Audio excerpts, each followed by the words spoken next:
الحمد لله والصلاة والسلام على رسول الله أعوذ بالله من الشيطان الرجيم وجعلنا منهم أئمة يهدون بأمرنا لما صبروا وكانوا بآياتنا يوقنون إن ربك هو يفصل بينهم يوم القيامة فيما كانوا فيه يختلفون سبحانك لا علم لنا إلا ما علمتنا إنك أنت العليم الحكيم رب اشرح لي صدري ويسر لي أمري واحلل عقدة من لساني يفقه قولي واجعل لي وزيرا من أهلي رب زدني علما وارزقني فهما ثم أما بعد گرامی قدر بھائیوں بہنوں اور پیارے بچوں، تو بنی اسرائیل کا یہ ہوا کہ وجعلنا منہم ائمہ، ان میں ہم نے قائد پیدا کیے، ان کی قیادت کرنے والے لوگ پیدا کیے، کیونکہ بنی اسرائیل میں اللہ کا نظام یہ تھا اور بعد میں بھی یہی ہوا کہ جن لوگوں کو اللہ رب العزت نے نبی بنا کر بھیجا تھا ان کے حاکم بھی یہی ہوتے تھے،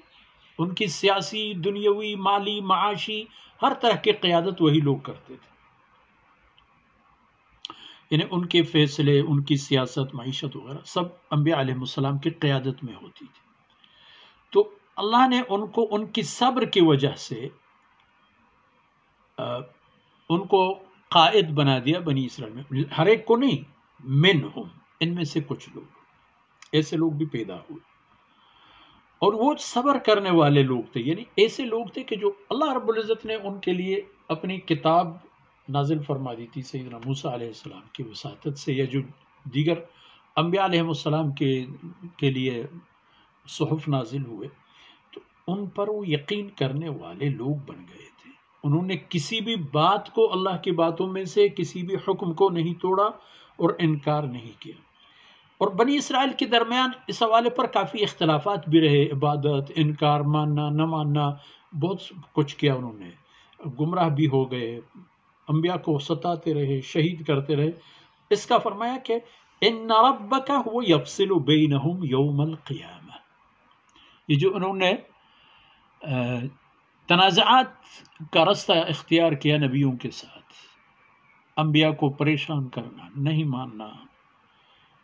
اور شرک و کفر وغیرہ کا ارتکاب کرنے پر، اللہ فرماتے ہیں کہ اللہ قیامت کے دن ان کے بارے میں فیصلہ فرما دیں گے،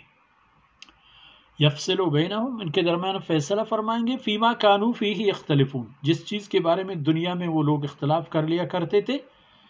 قیامت کے دن ان کا فیصلہ ہو جائے گا اور پھر دیکھا جائے گا کہ کس نے جیتا ہے، کس نے ہارا ہے۔ اور یہ امت محمدیہ کے لیے، چاہے وہ افراد جو آن حضرت صلی اللہ علیہ وسلم کے عہد طیبہ کے ہوں یا بعد میں آنے والے، ان سب کے لیے یہ وارننگ ہے کہ ان کو دیکھنا چاہیے کہ کلام اللہ موجود ہے سوسائٹی میں، معاشرے میں،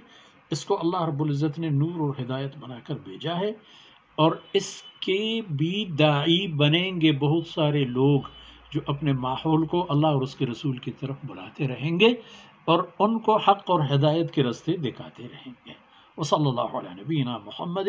وعلی آلہ وصحبہ اجمعین۔